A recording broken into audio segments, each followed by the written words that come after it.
Woi, saudara, eh, semakin bertambah usia, nampaknya semakin banyak perubahan yang terjadi dalam diri kita ya. Paling sederhana begini, ketika lu mau ikat sepatu misalkan, terus lu tunduk, pasti ada tuh ekspresi, atau aduh, ya perut tambah besar atau belakang mulai tidak kuat. Ya, selain itu satu perubahan juga yang terjadi itu ketika kita sudah mulai bertambah usia itu adalah skill kita untuk berkomunikasi nampaknya harus semakin baik kok gitu. Artinya, semakin dewasa, kecenderungan lu untuk bertemu dan bercakap dengan orang yang lebih tua itu kan akan semakin lebih tinggi. Ya. Jadi, di situ menuntut lu untuk bisa skill percakapan lu tuh lebih advance lah, ya. Karena usia lu sudah lebih tua.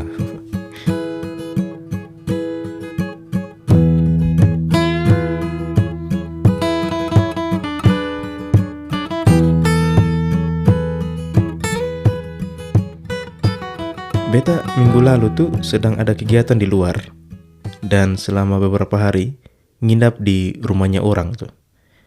Nah, itu kan ketemu orang baru tuh, bahkan keluarga baru, saudara. Dan hampir 5 hari beta di rumah mereka. Sudah barang tentu harus ada perbincangan dong, tidak mungkin diam-diam saja tuh. Nah, di sini yang beta lihat bahwa meskipun kita terpaut usia yang jauh, saudara, mungkin juga keadaan atau kondisi yang berbeda, tapi harus ada tuh tema yang kita bahas ya, di dalam percakapan itu. Tema harus ada, karena biasanya pertanyaan-pertanyaan template itu sudah muncul di awal perbincangan. Pertanyaan kayak asal dari mana ya, terus sudah bekerja berapa lama ya, sudah berkeluarga atau belum, dan lain-lain. Itu kan pertanyaan-pertanyaan template ya. Nah, momen agak kurang enak kalau misalkan pertanyaan-pertanyaan tadi itu, yang template itu, diulangi lagi di perbincangan-perbincangan selanjutnya. Biasanya tidak diulang tuh, saudara, tapi dikembangkan. Ya, di perbincangan-perbincangan selanjutnya. Misalkan pertanyaan, sudah berkeluarga belum? Akan dikembangkan menjadi, karena jawabannya kan belum tuh. Pertanyaannya menjadi, kenapa belum? Ya, seperti itu. Nah, kemarin waktu nginap hampir 5 hari, beta pun dituntut untuk bisa menghadirkan tema-tema perbincangan yang baru, saudara. Sehingga kesannya tidak kaku lah begitu ya. Dan beta menerapkan prinsip dari Panji Pragiwaksono, yaitu orang punya kecenderungan untuk berbicara tentang politik dan sepak bola. Dan teknik ini berhasil, saudara, karena beta terapkan ya. Jadi politik ini menjadi ice breaking yang efektif, karena ketika beta mulai dengan pertanyaan begini, bagaimana nih Bapak ini menjelang 2024? Weh, Bapak tua langsung sambung dan obrolan kita pun mengalir seperti air di sungai-sungai di Swiss sana.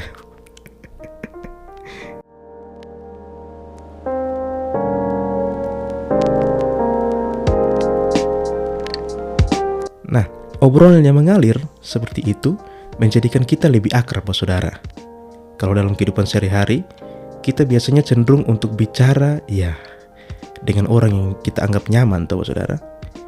Ya mungkin kita bisa bicara dengan semua orang, tapi bicara dalam tanda kutip. Beta pikir tidak dengan semua orang ya. Nah, secara sains, mengobrol atau sebuah percakapan itu bukan hanya sekedar bertukar informasi, saudara. Percakapan memiliki kekuatan untuk mengubah otak dengan meningkatkan kerja hormon dan neurotransmitter. Nah, itu bahasa sederhananya sistem saraf lah begitu. Nah, ini dapat berlangsung sesaat, tapi dapat juga berlangsung seumur hidup, saudara. Nah, reaksi ini ketika lu berbincang dengan orang ya, membuat kita merasa baik atau buruk tentang suatu percakapan, saudara. Dan dari situ kita menerjemahkan pengalaman batin itu ke dalam kata-kata, kalimat, dan cerita. Ya, percakapan yang baik akan memicu kerja-kerja hormon yang baik juga, seperti apa? Oksitosin, endorfin, dan dopamin.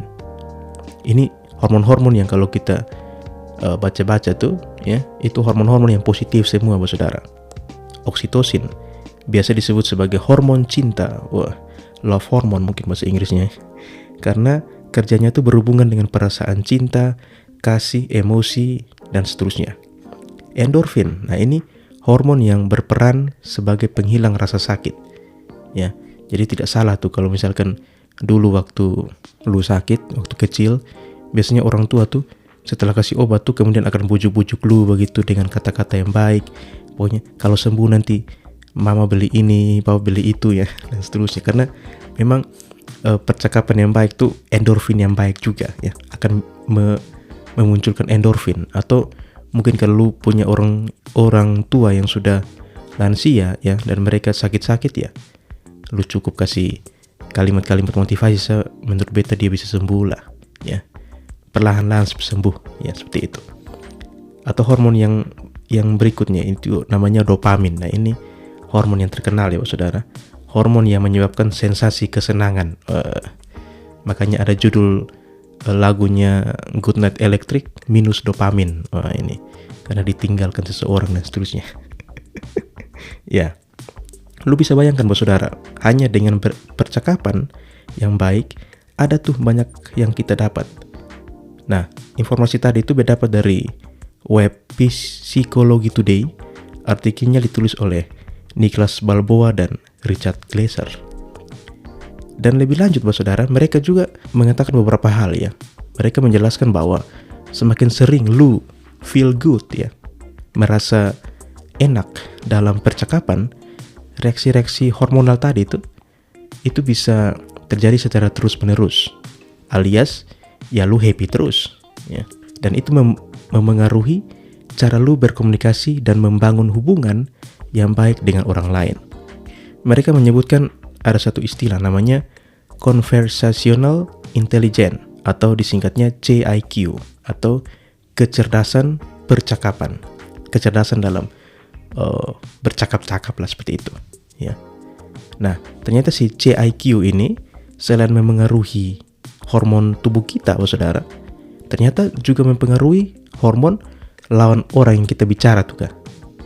Sehingga sifatnya itu dua arah, saudara. Makanya jangan heran, saudara. Mungkin dalam lupu hidup ada tuh teman-teman lu yang selalu menjadi tempat curhatnya semua orang. Dia biasanya ditangi banyak orang untuk dengar curhatnya. Orang banyak curhat di dia, ya, itu karena mungkin dia punya CIQ yang bagus. Dan mudah-mudahan lu pun punya CIQ yang bagus, saudara.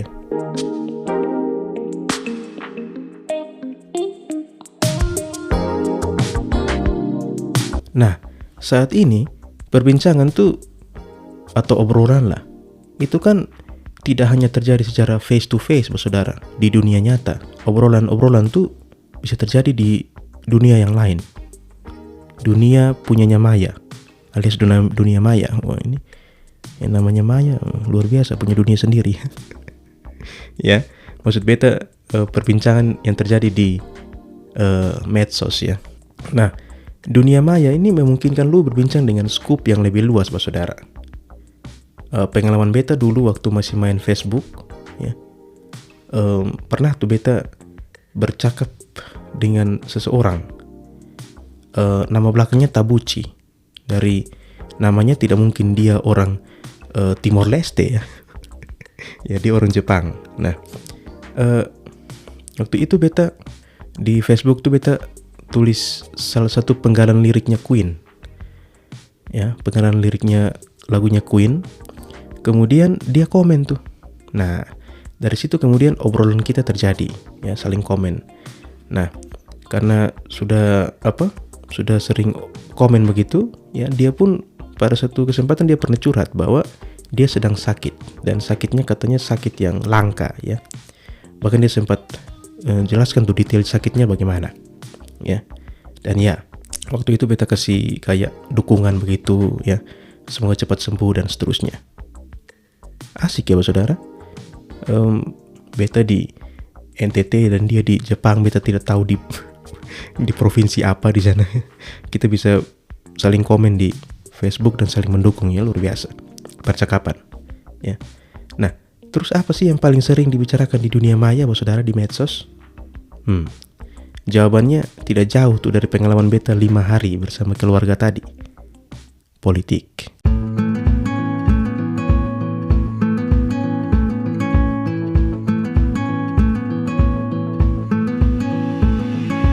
Medsos yang menurut beta masih bebas dan nampaknya akan semakin bebas karena dibeli Elon Musk, tidak lain tidak bukan adalah Twitter.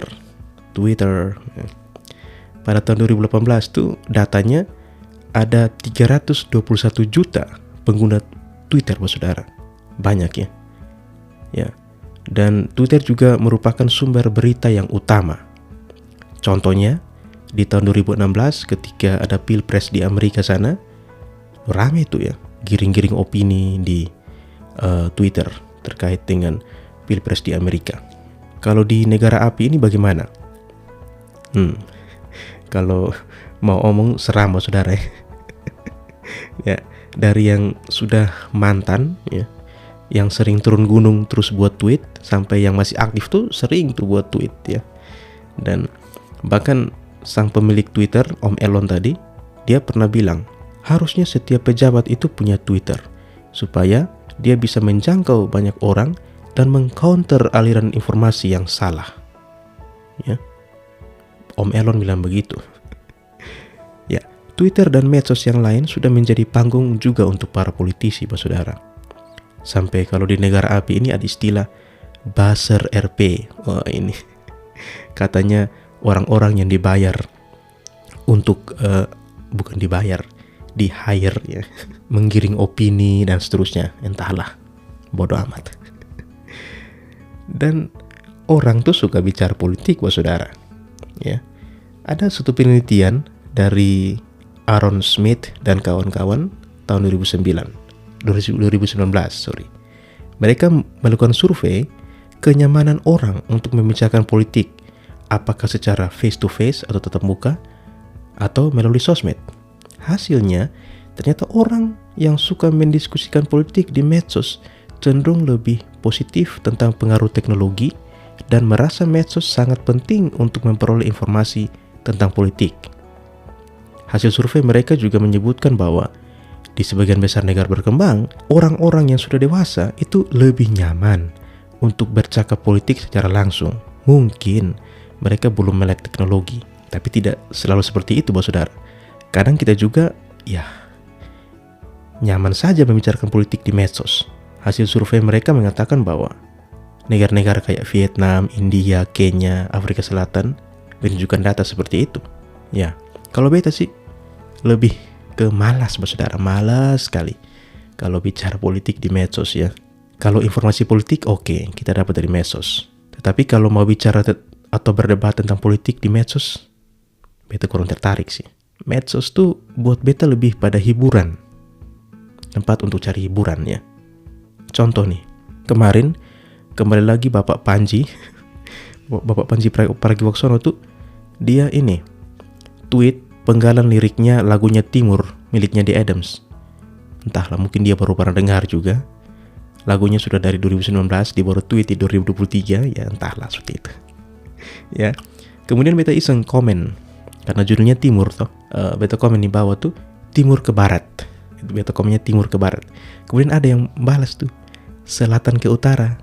Ada yang balas lagi, tak juga aku temukan. Ada lagi yang balas, dari musim duren hingga musim rambutan. Ada lagi yang balas, tak juga aku temukan. Terus ada yang balas lagi, oh Tuhan, inikah cobaan. Terus ada yang balas, Father, mother. Nah, dari situlah kemudian ada yang komen, malas ngelanjut. Kacau. Jadi itu pengalaman beta di Twitter yang bisa dikatakan kocak lah seperti itu ya. Dan beta terhibur sih komen-komen seperti itu ya, hal-hal yang kesannya receh, tapi ya hiburan lah ya. Asik tuh saudara, kita dapat kayak hiburan dan ya lu tambah dopamin juga yang kayak tadi yang beta sebut, hormon-hormon tadi itu ya. Asik. Beta lebih memilih debat bola saudara. Kalau bola kami debat. Dan beberapa kali sudah terjadi saudara. Pernah tuh dengan orang ini debat standar kayak ya sudah pernah tentu beta dukung MU lah ya. Kalau MU diserang kami juga serang balik begitu. Terakhir dulu beta pernah debat dengan orang ya cules dengan pendukung Barca ya. Kemudian yang terakhir itu dengan sesama pendukung MU dari Afrika. Ngapain sih ya? Beta posting fotonya David De Gea, dia komen serang-serang De Gea, ya beta balas lah, dan akhirnya dia hilang. Ya saudara, jadi artinya beta lebih senang lah bicara tentang debat soal bola daripada debat soal politik di medsos. Terus bagaimana kalau politik dicampur dengan sepak bola? Itu sih.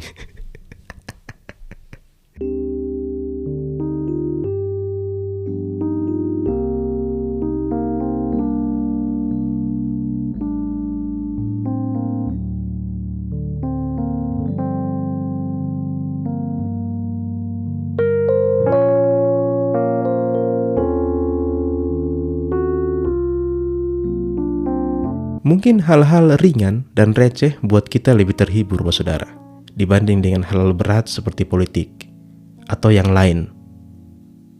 Agama. Bagaimana dengan agama nih? Beta amati, trafik perbincangan tentang agama termasuk ya tinggi lah di negara api ini, saudara. Apalagi tahun 2017 tuh.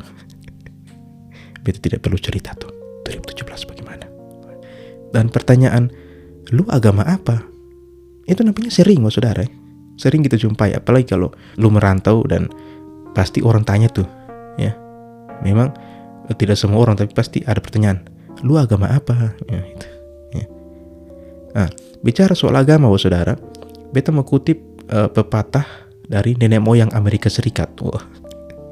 Mereka ada satu quotes begitu. Quotesnya begini, "That is impolite to talk about faith in public." Atau kalau kita terjemahkan, tidak sopan berbicara tentang iman di depan umum. Dan berdasarkan survei dari Pew Research Center, hanya 1/3 orang Amerika yang mengatakan bahwa mereka berbicara tentang agama dengan orang-orang di luar keluarga mereka. Artinya mereka malas tuh ngomong agama di luar, saudara. Beta sih paling malas tuh kalau bicara soal agama. Kalau dalam suatu kelompok, saudara, ada yang sudah mulai bicara tentang agama, itu beta paling malas. Bahkan dengan teman-teman yang seiman pun beta malas, saudara, kalau mereka sudah mulai ngomong agama ya. Menurut beta, buat apa sih ngomong agama? Kayak tidak ada tema yang lain saja. Apalagi kalau ada yang mulai mengholikan tongkrongan, merasa paling suci dan seterusnya. Buat beta sih agama atau iman itu ya hubungan lu dengan Tuhan. Iman bukan alat untuk menghakimi, bahkan menganggap diri paling benar dan seterusnya, saudara. Oke lah, kalau perbincangan tentang iman itu membangun, menguatkan, mendukung, dan lain-lain. Tapi kalau memendingkan, mulai ada kata kayak, lu tuh harusnya begini, lihat dia begini, lu tuh begini, dan seterusnya. Itu kan membandingkan, itu yang beta malas, saudara. Mending tidak usah saja bicara soal agama. Menurut beta, iman itu cukup lu dan Tuhan. Ya, sesimpel lu di kamar lu lah, berdoa dan seterusnya. Nah, dari tempat yang sunyi itu di kamar lu itu, lu keluar tuh, buatlah kebaikan. Aksi nyata lu kalau lu punya iman. Bukan seperti ini, saudara. Ada berita kemarin, meniru Yesus Kristus, pendeta di Mozambik wafat akibat puasa 40 hari. Wow. Ya, beta baca beritanya, beliau meninggal di hari ke-25. Ini agama tuh bukan lagi ini sudah kayak candu begitu, saudara. Beta tidak mau komentar terlalu banyak, saudara. Kalau setahu beta sih, normalnya manusia tidak makan 3 hari itu nampaknya tubuh mulai mengalihkan metabolisme saudara ya. Ke metabolisme katanya asam laktat. Kalau tidak minum lebih cepat matinya daripada tidak makan. Kalau pendeta ini kan 40 hari, di 25 hari sudah meninggal. Ya, beta tidak tahu sih esensinya apa sih, tidak makan dan meniru Yesus. Ya entahlah. Ada juga tuh kasus kemarin. Polisi tangkap pelaku pemalsuan barcode kris atau QRIS, entahlah bacanya bagaimana, kotak amal masjid. Pelaku lakukan pemalsuan di 38 masjid di Jakarta Tangerang. Wey, bos. Jadi dia palsukan kris itu. Jadi ketika orang mau kasih amal begitu, nanti masuk ke di rekening begitu. Enak sekali hidup lu gitu. Berkedok penipuan-penipuan ini mulai masuk ke agama nih mas saudara. Ya. Ini bahaya nih, ya. Memang gorengan-gorengan tentang agama, tentang ini paling sensitif mas saudara ya. Ini kan berawal dari kita yang terlalu menjadikan agama itu sebagai sesuatu yang terlalu, ya beta tidak tahu kata yang paling pas apa, tapi beta kembali pada beta pandangan bahwa ya kalau agama urusan lo pribadi dengan Tuhan lo. Buat apa sih lo beriman dan kemudian seperti ini kan? Ya entahlah. Saudara, beta omong terlalu banyak. Terima kasih yang sudah dengar episode ini. Sampai jumpa di episode selanjutnya. Cheers.